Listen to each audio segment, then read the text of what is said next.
প্রেমগাথা পর্ব সংখ্যা ১৩। লিখেছেন রিক্তা ইসলাম মায়া। আমি তোমাদের সঙ্গে আছি মাহি।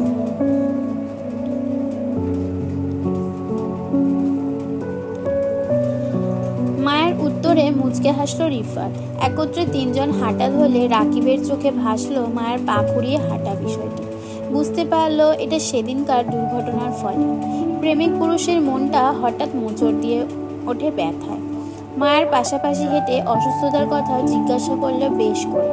ইতস্তত মায়া শুধু হ্যাঁ উত্তর করলো, জুয়ের একটা হাত চেপে ধরে রেখে।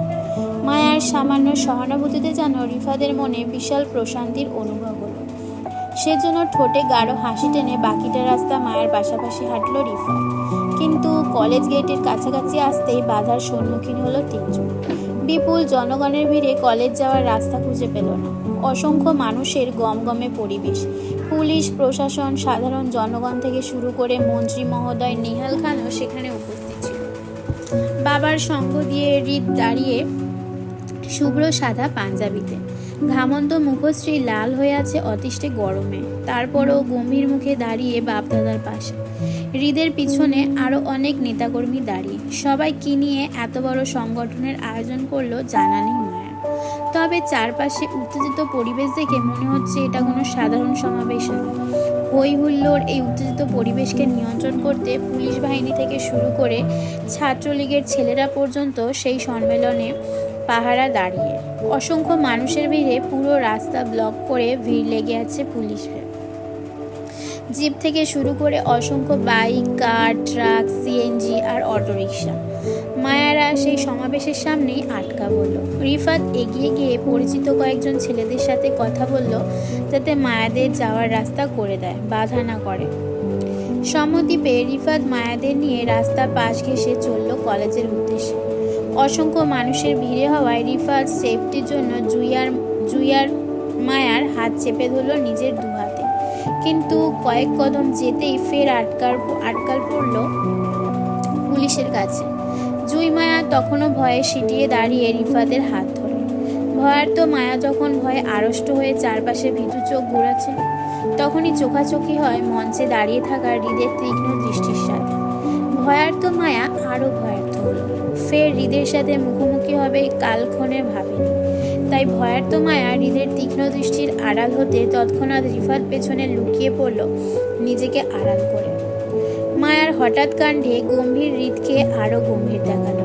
তার কুঞ্চিত ললাটের ভাঁজ আরও গাঢ় হলো। ঘাড় ঘুরিয়ে তাকালো আসিফের দিকে। চোখের ইশারায় কিছু একটা বলতেই তৎক্ষণাৎ মঞ্চ ছাড়লো আসিফ। দ্রুত পথে এগিয়ে আসলো মায়াদের কাছে। পুলিশের সাথে কথা বলে মায়াদের যাওয়ার রাস্তা করে দিল এবং নিজ দায়িত্ব নিয়ে কলেজ গেট পর্যন্ত এগিয়ে দিল। মায়া আবার হৃদ কেউ আর কারো দিকে তাকালো না, যার যার মতোই রইল। কিন্তু যখন মায়া কলেজ গেট পার হয়ে ভিতরে প্রবেশ করলো, তখনই পিছন ডাকলো আসিফ।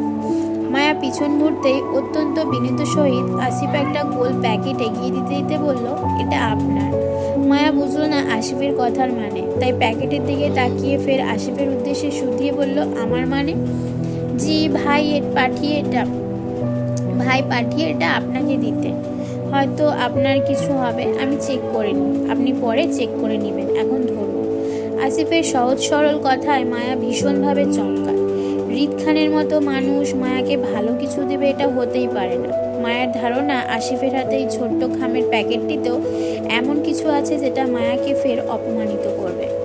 মায়া আসিফের হাতের প্যাকেটটি নিল না, উল্টো কড়া গলায় নিষেধ করে পালিয়ে গেল কলেজে। আসিফ পিছন ডেকেছিল বেশ কয়েকবার, কিন্তু মায়া সাড়া দেয়নি। এর জন্য বাধ্য হয়ে খামটি নিয়ে ফিরল হৃদের কাছে। আসিফ রয়ে শয়ে সবটাই হৃদকে জানালো মায়ের নাকুচ করার বিষয়টি নিয়ে। মঞ্চ দাঁড়িয়ে থাকার গম্ভীর হৃদ তখনও কিছু বলল না, আর না তার ভাবমূর্তি পরিবর্তন হলো। শুধু গম্ভীর মুখে হৃদের চোয়াল শক্ত দেখালো তৎক্ষণাৎ।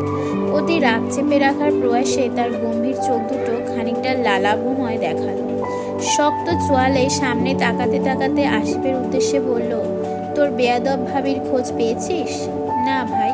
হাফেজ সাহেবকে বল আমার সাথে দেখা করতে। জি ভাই। পরপর 3 দিন মায়ের সাথে হৃদের মুখোমুখি হতেও হয়নি। কারণ ভয়ার্ত মায়া বরাবরই হৃদকে এড়িয়ে পালিয়ে গেছে। একদিক থেকে হৃদ আসলে, অন্য দিক থেকে মায়া পালিয়ে বাঁচে। এমন না যে হৃদ মায়ের সাথে দেখা করতে আসতো, সে মূলত নিজের কাজেই আসতো, কিন্তু তারপরও মায়া পালিয়ে বাঁচত। হৃদের বিগত কয়েকদিন বাবার সঙ্গ দিয়ে চট্টগ্রামে থাকায় মায়ের মুখোমুখি বেশ কয়েকবারই হয়েছিল, কিন্তু প্রতিবারই হৃদের মায়াকে দেখার আগে মায়া পালিয়ে গেছে অন্যথায়, যাতে হৃদের চোখে না পড়ে।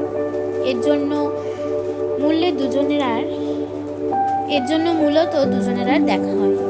তবে হৃদ যখন নিজের কাজে ঢাকা চলে আসে, তখন মায়াও বড় বোনের বিয়ের জন্য বাড়িতে চলে যায়। দুজনের দেখা না হওয়ার পিছনে মায়ের দিন দিব্যি যাচ্ছিল। বড় বোনের বিয়ের জন্য ধুম বাঁধিয়ে কেনাকাটা করতে লাগলো, কিন্তু মাঝখান দিয়ে একদিন সকল বান্ধবী মিলে আবারও নরসিংদীর উদ্দেশ্যে গেল মায়ার অচেনা স্বামীকে খুঁজতে। ব্যর্থ হলো, কিন্তু বিপত্তি বাজলো সেখানে। ঝামেলা মাঝে আরও ঝামেলা সৃষ্টি হলো, এলোমেলো জীবনের ডোর আরও অগোছালো হলো। ভুল বুঝির রেশ বাড়লো, ভয় কমল না। হৃদ মায়া মুখোমুখি হওয়ার থেকে আরো দূরত্ব বাড়ল। হৃদের মুখোমুখিতে জড়সড় অবস্থায় বসে হাফেজ সাহেব। হৃদ খান মতো মানুষের বারবার মুখোমুখি হওয়া চারটিখানি কথা নয়। যেখানে উনি নিজে অপরাধী, সেখানে ওনার ভয়টাও বেশি। এই মুহূর্তে হাফেজ সাহেব তাই পাচ্ছে। ক্ষমতাসীন দাপটের লোক হৃদ খান, নাম দামে পরিচয়ে বেশ প্রভাবশালী সে। এমন লোকের সাথে উনার মতন সাধারণ মানুষের টক্কর নেওয়াটা কতটা অন্যায় হয়েছে, সেটা তিনি বিগত মাস ধরে হাড়ে হাড়ে টের পাচ্ছেন। তাছাড়া প্রথমবার তিনি যখন হৃদ খানের মুখোমুখি হয়েছিল, তখন বেশ আপদমস্তক হয়েছিল উনাদের করা কর্মের জন্য। এরপর থেকে হাফেজ সাহেব প্রতিটা দিনই ভয়ে কাটে, এই ভেবে না জানি আবার কবে হামলে পড়ে হৃদ খান নামক আতঙ্ক।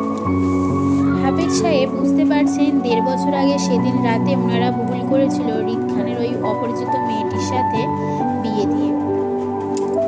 কিন্তু ওনার বাবাও বা কি করতো? দুজনের অবস্থাই এমন ছিল যে কেউ দুজনকে একসঙ্গে এই অবস্থায় দেখলে ভাবতো তারা দুজন নষ্টামি করতে গিয়ে পুলিশের হাতে ধরা খেয়ে পালিয়েছে আহত হয়ে। যেমন ভুলের জন্য হাফেজ সাহেবের বাবা বিয়ে দিয়েছিল দুজনে, তিনি মনে করেছিল অপরিচিত মেয়েটি হৃদ খানের গার্লফ্রেন্ড হয়তো, কিন্তু কে জানতো তারা কেউ পূর্ব পরিচিতি নয়। ওনাদের ভুলের জন্য আজ উনি বেশ অনুতপ্ত। হৃদের কাছে বেশ কয়েকবার মাপ চেয়েছিল এই নিয়ে, কিন্তু হৃদ মাফ করেনি, বরং উল্টো ওনাকে হুমকি স্বরূপ বলেছে তার বউ চাই। হয় হৃদ খানের বউ খুঁজে এনে দিতে, না হয় হাফেজ সাহেবের রক্ষা ততক্ষণ হবে না যতক্ষণ না পর্যন্ত হৃদ খান তার বউকে খুঁজে পাচ্ছে।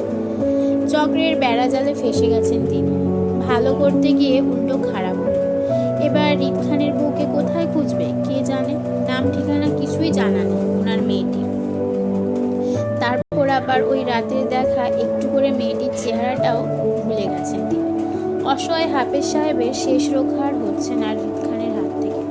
যে মেয়ে বিয়ে করে অসুস্থ স্বামীকে রেখে পালিয়ে যায়, সে মেয়ে আর যাই হোক না কেন কখনো ওই হৃদ খানের কাছে স্বেচ্ছায় ধরা দেবে না, এতটা নিশ্চিত। এবার অপরিচিত মেয়েটি যদি স্বেচ্ছায় স্বামীর খোঁজ না করে, তাহলে তাকে পাওয়া অনিশ্চিত। এমন হলে তো হৃদ খান তার বউকে ইহকালেই খুঁজে পাবে না, আর না ওনার শেষ রক্ষা হবে। অসহায় হাফেজ সাহেবের ভেতর মুচড়ে ওঠে এলোমেলো চিন্তার ভয়। হৃদের ভয়াবহ হুমকিতে আতঙ্কে আছেন উনি।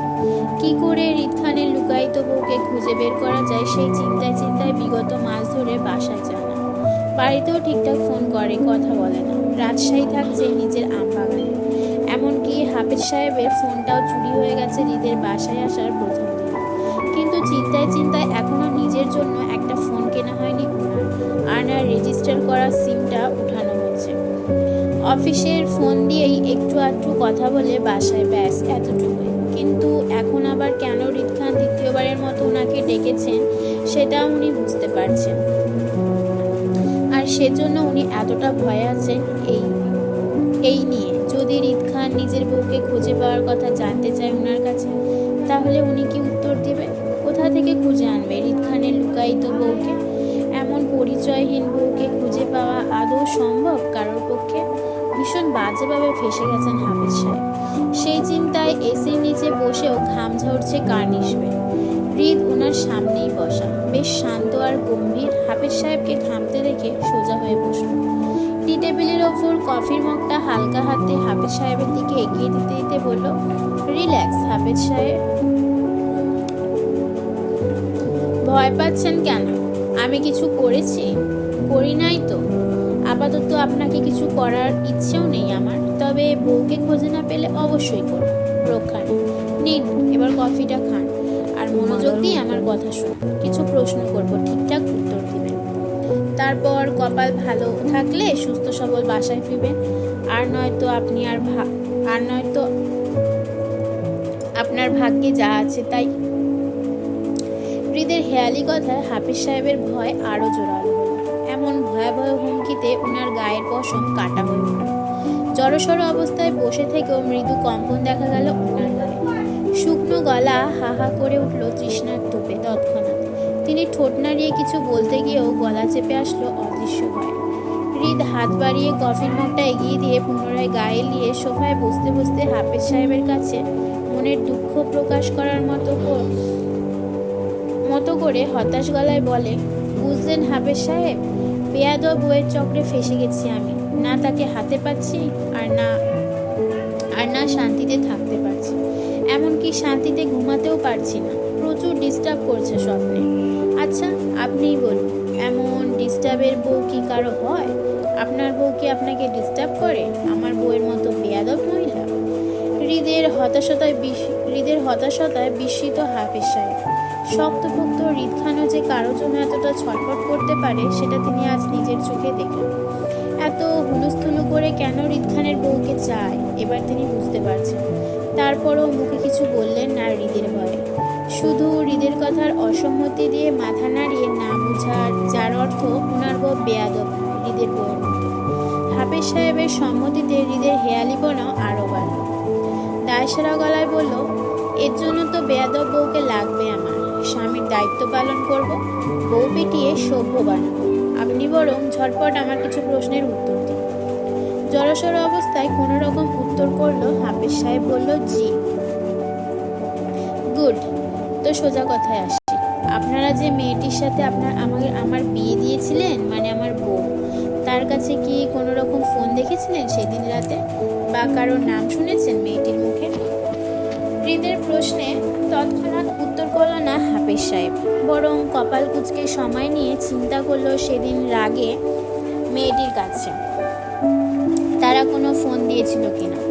ওনার যতটুকু মনে পড়ে মেয়েটির কাছে কোনো ফোন ছিল না, বরং উল্টো মেয়েটি ওনার কাছে ফোনের জন্য সাহায্য চেয়েছিল কোথাও ফোন করতে। তবে মেয়েটির মুখে কারোর নাম শুনেনি তিনি। হাফিজ সাহেব সময় নিয়ে অনেকটা ভেবে মনে করতেছে হৃদের প্রশ্নের উত্তরের বলল, না স্যার, মেয়েটির কাছে কোনো ফোন ছিল না, আর না কারোর নাম শুনেছে, বরং মেয়েটি আমার স্ত্রীর কাছে ফোনের জন্য সাহায্য চেয়েছিল কোথাও ফোন করতে। খুব সম্ভবত নিজের পরিবারের কাছে হবে। আপনারা ফোন দিয়েছিলেন? জি। অধৈর্যের ন্যায় হৃদ শুধালো, মেয়েটি কোথায় ফোন দিয়েছিল শুনেছেন কিছু? না স্যার, আমি বলতে পারবো না কিছু। আমার ওয়াইফ মেয়েটিকে আমার ফোন দিয়েছিল বাসায় ফোন করতে। এবার আমি বলতে পারবো না মেয়েটি সেদিন ফোন দিয়েছিল কিনা। হাফিজ সাহেবের কথায় তৎক্ষণাৎ কিছুই বলল না হৃদ খান, বরং ধীরেই হৃদকে গম্ভীর থেকে আরো গম্ভীর দেখালো। বেশ কিছুক্ষণ চুপ করে গম্ভীর গলায় বলল, আপনার ফোনটা আমাকে দেন। হৃদের গম্ভীর কথায় কাচুমুচু করে হাফিজ সাহেব বলল, আসলে স্যার, আমার ফোনটা চুরি হয়ে গেছে আপনার বাড়িতে প্রথম দিন আসতে গিয়ে। এরপর আর নতুন ফোন কেনা হয়নি, আমার সিমটাও উঠানো হয়নি। এর জন্য ফোনটা আপাতত আমার কাছে নেই। হাফিজ সাহেবের কথায় তৎক্ষণাৎ বিরক্তি ভাঁজ পড়ল হৃদের কপালে।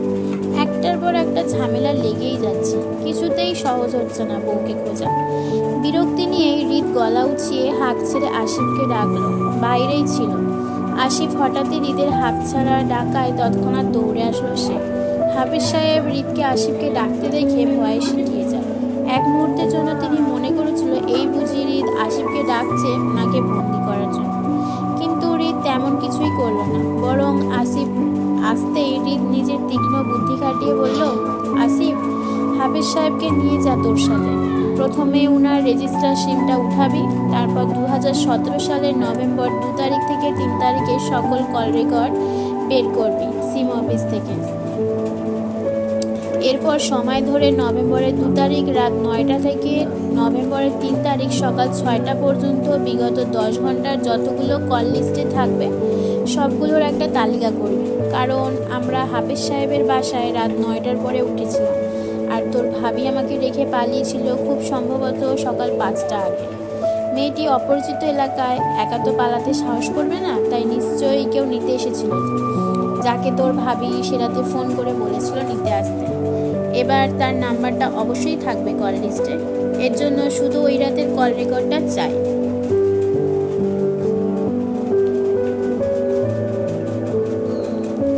তুই সে রাতের লিস্টে না থাকা নাম্বারগুলোতে একটা একটা করে সবাইকে কল দিয়ে জিজ্ঞাসা করবি রিক্তা ইসলাম মায়া আছে কিনা। যদি পরিবারের কেউ হয় তাহলে অবশ্য বলবে আছে।